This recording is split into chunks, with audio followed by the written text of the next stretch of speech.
नमस्कार, स्वागत है आप सभी का। आप देख रहे हैं आज की खबर और मैं हूं आपके साथ शालिनी खंडेलवाल। खबरों पर विस्तार से डालेंगे नजर, लेकिन सबसे पहले शुरुआत हेडलाइंस के साथ। उत्तराखंड की 70 और गोवा विधानसभा की 40 सीटों पर मतदान संपन्न। उत्तर प्रदेश में दूसरे चरण की 55 विधानसभा सीटों पर भी बम्पर वोटिंग। पंजाब और उत्तर प्रदेश विधानसभा चुनाव प्रचार में सभी दलों ने झोंकी ताकत। प्रधानमंत्री की जालंधर और कानपुर में जनसभा, राहुल गांधी की होशियारपुर में रैली, अरविंद केजरीवाल का भी रोड शो।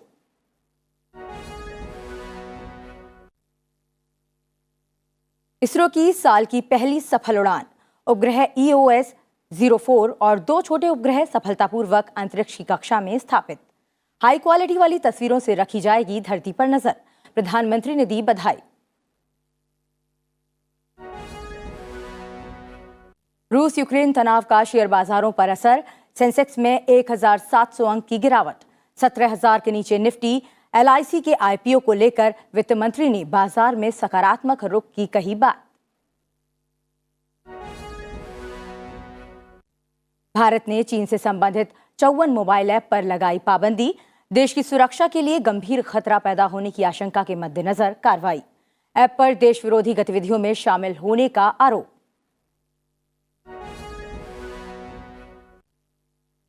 अब खबरें विस्तार से, लेकिन पहले बात करेंगे विधानसभा चुनाव से जुड़ी खबरों की।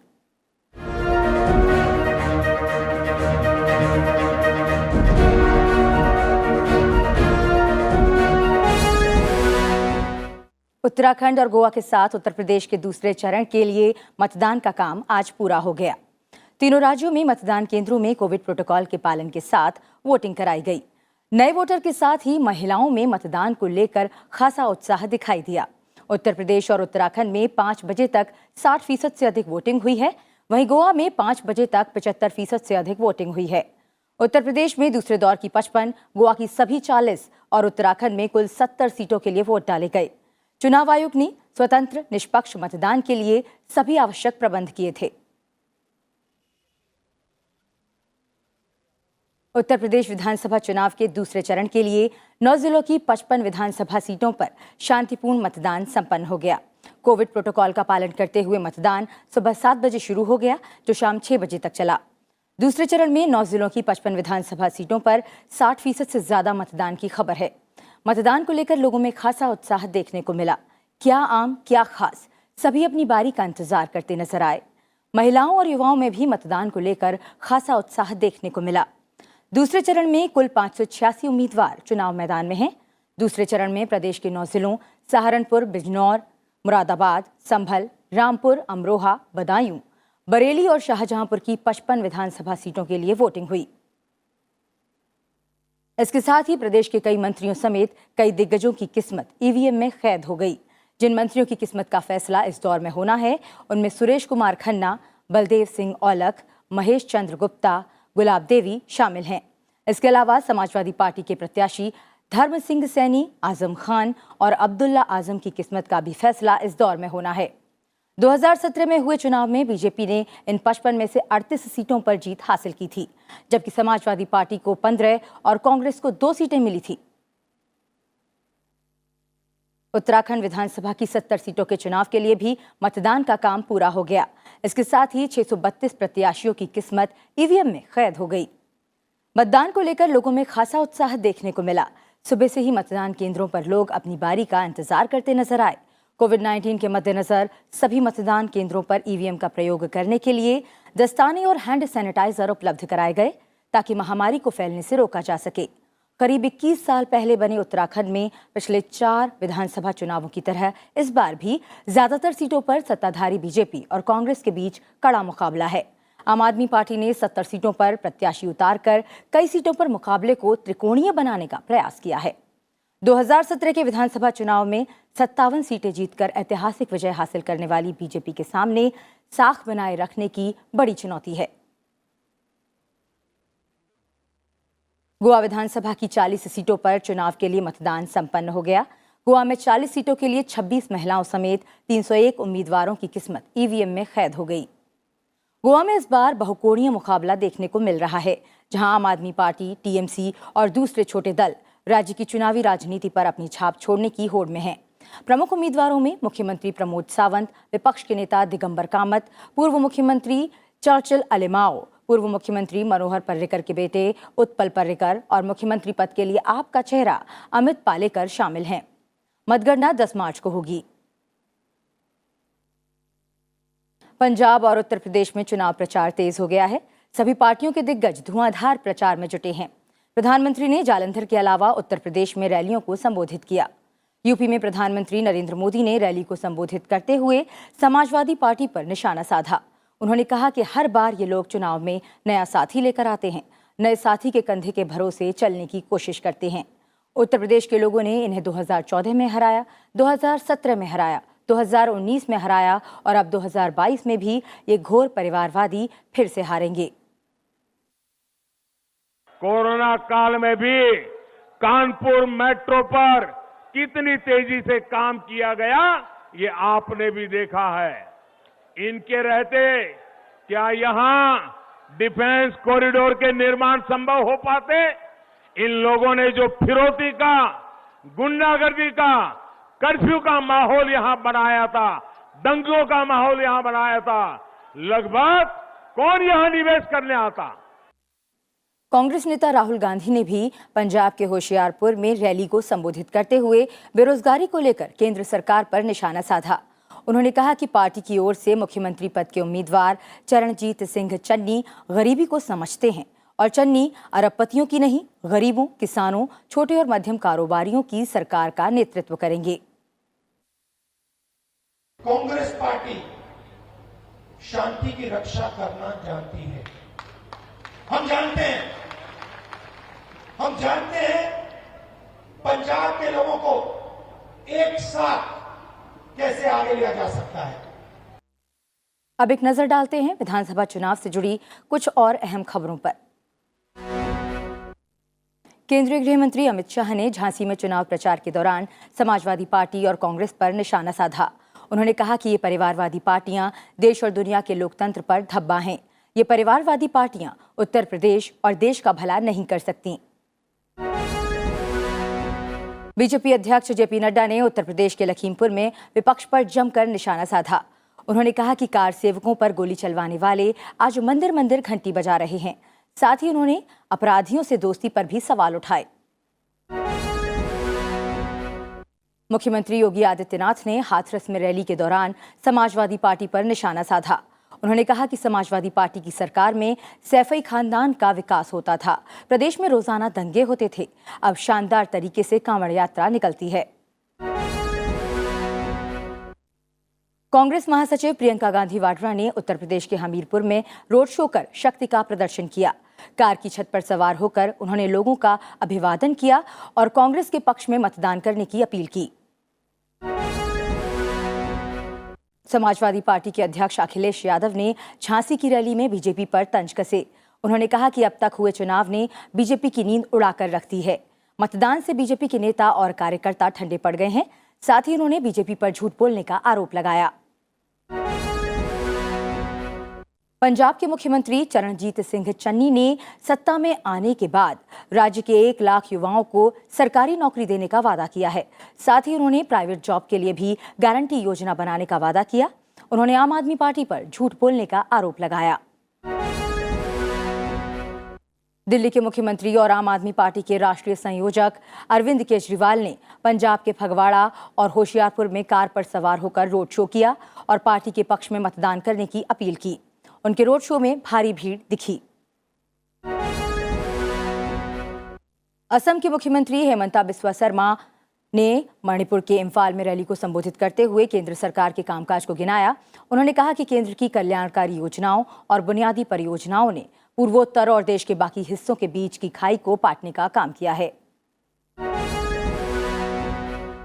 मणिपुर में कांग्रेस पार्टी की ओर से जगह जगह ध्वजारोहण कार्यक्रम का आयोजन कर चुनाव प्रचार किया जा रहा है। पार्टी के नेता ध्वजारोहण कार्यक्रम के जरिए लोगों को पार्टी से जोड़ने की मुहिम में जुटे हैं।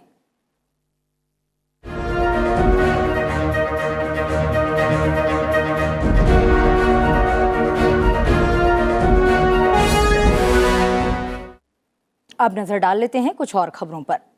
उपराष्ट्रपति एम वेंकैया नायडू ने विशेष रूप से ग्रामीण क्षेत्रों और दूर दराज के स्थानों में इंटरनेट तक पहुंच बढ़ाने और शैक्षिक अनुभव के केंद्र में समावेशिता रखने का आह्वान करते हुए डिजिटल शिक्षा को बढ़ावा देने पर जोर दिया। चेन्नई के राष्ट्रीय तकनीकी शिक्षण संस्थान एवं अनुसंधान संस्थान में खेल केंद्र का उद्घाटन करते हुए उपराष्ट्रपति ने कहा कि केंद्र और राज्य सरकारें डिजिटल शिक्षा को बढ़ावा देने के लिए लगातार उपाय कर रही हैं। उन्होंने ई लर्निंग में शिक्षकों के कौशल को उन्नत करने की आवश्यकता पर जोर देते हुए कहा कि शिक्षक किसी राष्ट्र की बौद्धिक जीवन रेखा का निर्माण करते हैं और इसके विकास को निर्धारित करने में महत्वपूर्ण भूमिका भी निभाते हैं।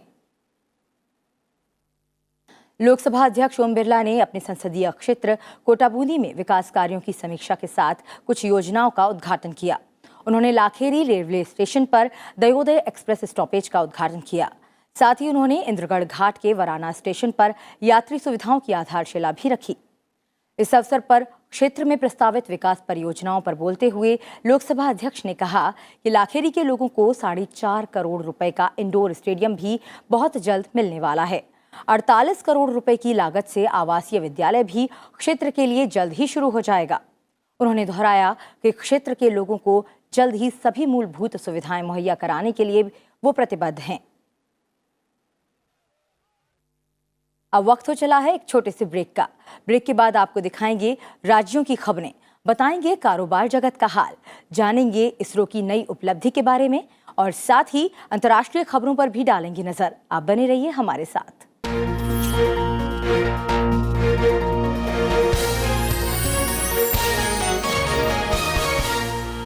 No force can stop the change whose time has come. An emerging global power in a fast-changing geopolitical environment. With a goal to modernize, to showcase our defenders who are always battle-ready.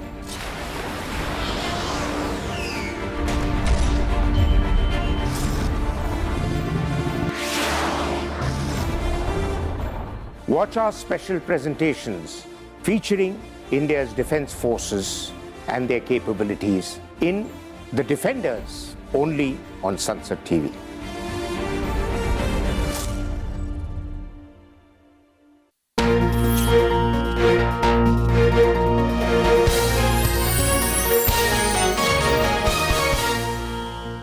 Break के बाद एक बार फिर आप सभी का स्वागत है आज की खबर में।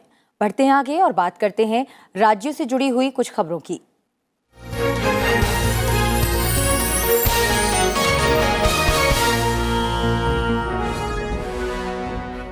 कर्नाटक में राज्यपाल के अभिभाषण के साथ बजट सत्र की शुरुआत हो गई है। राज्यपाल थावरचंद गहलोत ने विधानमंडल के संयुक्त सत्र को संबोधित करते हुए कहा कि कोविड-19 के दौरान राज्य में बेहतर प्रबंधन के चलते विश्व के अन्य हिस्सों की तुलना में कम लोगों की मौत हुई। कोविड-19 के प्रभावी प्रबंधन के लिए राज्य को ई शासन पुरस्कार मिला है।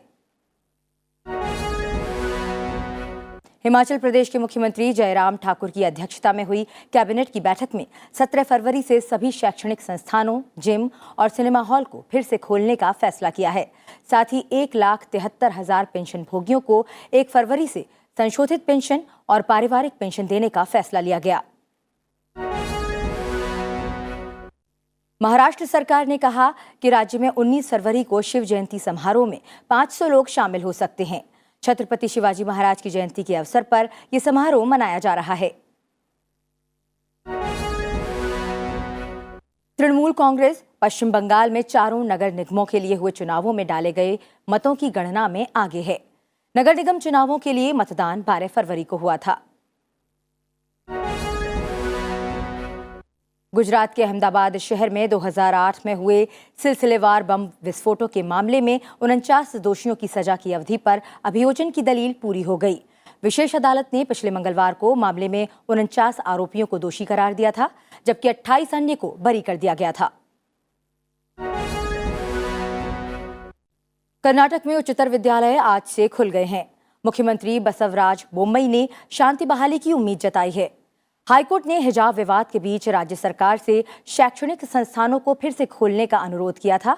हालांकि कुछ स्थानों पर धारा 144 लागू है। दिल्ली में नर्सरी से 8वीं कक्षाओं के लिए स्कूलों को आज से खोल दिया गया है। केंद्र ने अपने दिशा निर्देशों से ऑफलाइन कक्षाएं लेने के लिए अभिभावक से स्वीकृति लेने के नियम को हटा दिया। हालांकि दिल्ली सरकार ने इसे जारी रखने का फैसला किया है।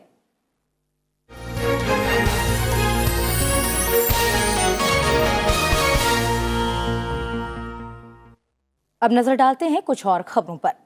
वित्त मंत्री निर्मला सीतारमण ने कहा है कि रिजर्व बैंक के साथ डिजिटल करेंसी के संबंध में चर्चा चल रही है और विचार विमर्श के बाद मिलकर निर्णय लिया जाएगा। वित्त मंत्री ने आज आरबीआई के केंद्रीय बोर्ड के साथ पोस्ट बजट बैठक के बाद ये बात कही।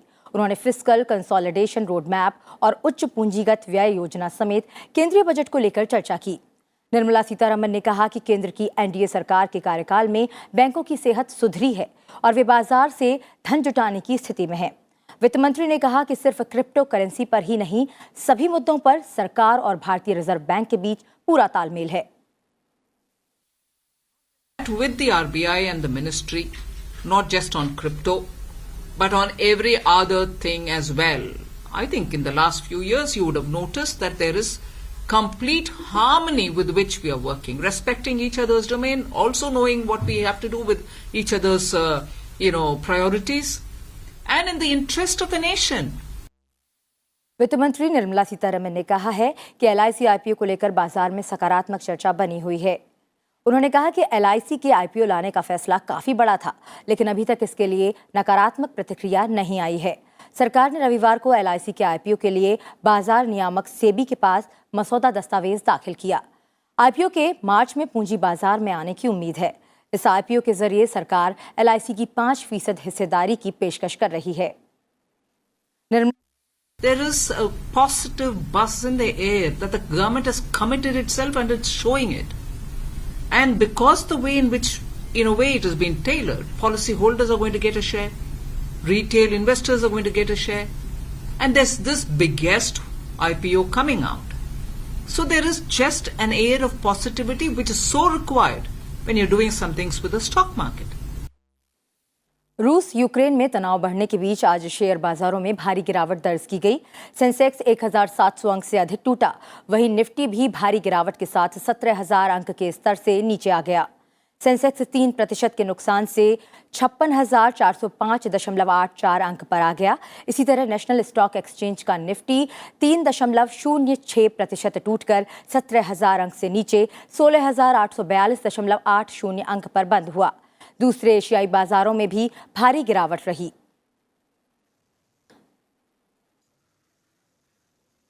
थोक मूल्य सूचकांक आधारित महंगाई जनवरी में घटकर 12.96% पर रही। दिसंबर 2021 में ये 13.56% पर थी।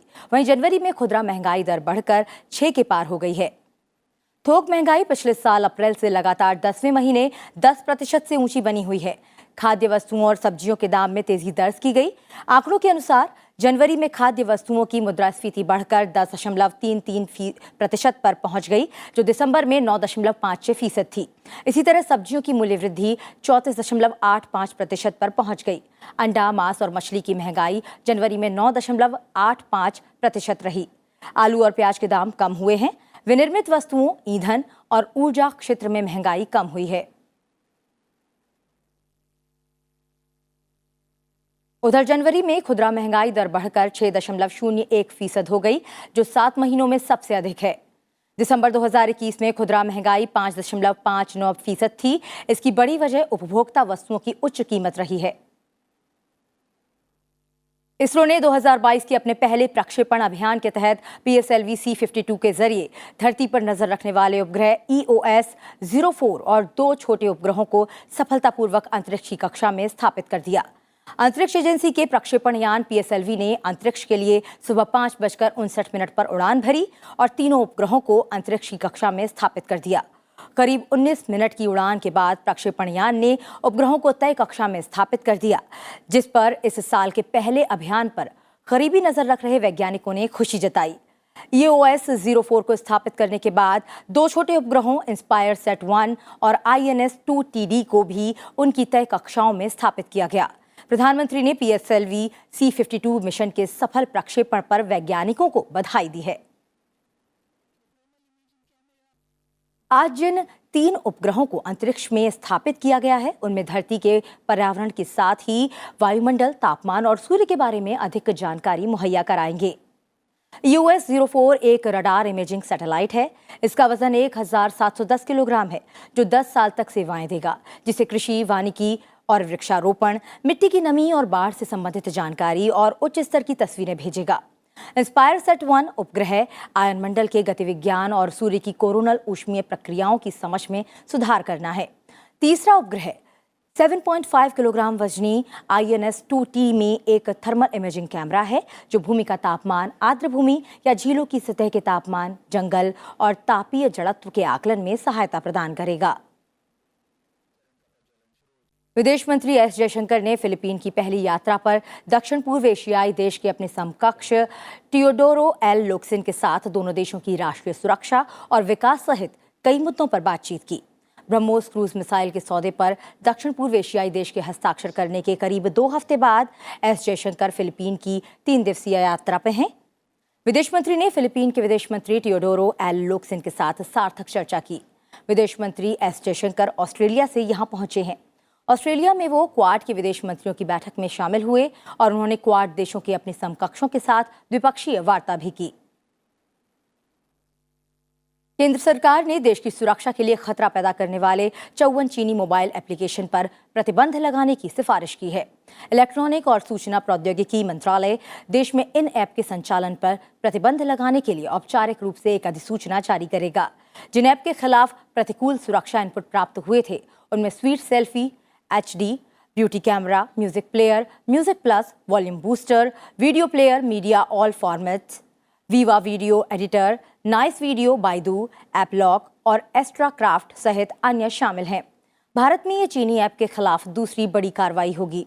जून 2021 में सरकार ने 59 चीनी ऐप को देश की संप्रभुता, अखंडता और सुरक्षा के खिलाफ बताते हुए उन पर प्रतिबंध लगा दिया था। अमेरिका कनाडा सीमा पर बना सबसे व्यस्त पुल तकरीबन 1 सप्ताह तक बंद रहने के बाद फिर से खुल गया है। कोविड-19 संबंधी पाबंदियों के खिलाफ प्रदर्शन के कारण ये पुल बंद कर दिया गया था। एम्बेसडर ब्रिज के खुलने से कनाडा और अमेरिका की अर्थव्यवस्थाओं के बीच एक बार फिर से कारोबार की आवाजाही शुरू हो गई है। पुलिस ने प्रदर्शनकारियों को पिकअप ट्रकों और कारों को हटाने के लिए मना लिया था, जिसके बाद केवल कुछ प्रदर्शनकारी ही वहां मौजूद थे। प्रदर्शनकारियों ने पुल को बाधित करने के लिए वहां ट्रकों और कारों को खड़ा कर दिया था। इस पुल के जरिए दोनों देशों के बीच करीब 25% व्यापार होता है। न्यूजीलैंड की प्रधानमंत्री ने कहा कि कोविड-19 संक्रमण की रोकथाम के लिए जारी आदेशों का विरोध करने वाले प्रदर्शनकारी धमकी और दमन का सहारा ले रहे हैं। इस बीच अधिकारी प्रदर्शनकारियों के काफिले के प्रति कठोर रुख अपनाते नजर आए, जिसने लगभग 1 हफ्ते से राजधानी वेलिंगटन की सड़कों को बाधित कर रखा है। पुलिस ने गुरुवार को 122 प्रदर्शनकारियों की गिरफ्तारी के साथ उसने सख्त रुख अख्तियार कर लिया। इससे लोग पीछे हटने लगे। बीते हफ्ते प्रदर्शनकारियों की संख्या घटकर सैकड़ों में रह गई। पुलिस ने प्रदर्शनकारियों से कहा कि वे अपने अवैध रूप से पार्क किए गए वाहनों को जल्द से जल्द हटाएं। यूक्रेन ने अपनी सीमा पर बढ़ते तनाव को लेकर रूस और प्रमुख यूरोपीय सुरक्षा समूह के सदस्यों की बैठक बुलाई है। उधर रूस के विदेश मंत्री ने राष्ट्रपति व्लादिमीर पुतिन को पश्चिम के देशों के साथ सुरक्षा वार्ता जारी रखने की सलाह दी। बढ़ते तनाव के बीच यूक्रेन के राष्ट्रपति वोलोदिमीर जेलेंस्की ने अमेरिकी राष्ट्रपति जो बाइडेन से करीब 1 घंटे तक बातचीत की। वहीं अमेरिका ने कहा कि रूस ने यूक्रेन से लगती सरहद पर तैनात अपने सैनिकों की संख्या बढ़ाकर 1,30,000 से ज्यादा कर दी है। अमेरिका ने चेतावनी दी है कि रूस इस हफ्ते यूक्रेन पर हमला कर सकता है। इस बीच German chancellor Olaf Scholz Kyiv में यूक्रेन के राष्ट्रपति जेलेंस्की और मॉस्को में राष्ट्रपति पुतिन के साथ मुलाकात कर रहे हैं। उन्होंने रूस को यूक्रेन पर आक्रमण करने पर गंभीर आर्थिक परिणामों की चेतावनी दी है। वहीं यूक्रेन की सुरक्षा के लिए नाटो के सदस्यों की ओर से हथियारों की नई खेप भेजी गई है। इसमें भारी हथियार और अत्याधुनिक साजो सामान शामिल है। 2019 में पुलवामा में सीआरपीएफ के काफिले पर आतंकवादी हमले में शहीद हुए जवानों को आज श्रद्धांजलि दी गई।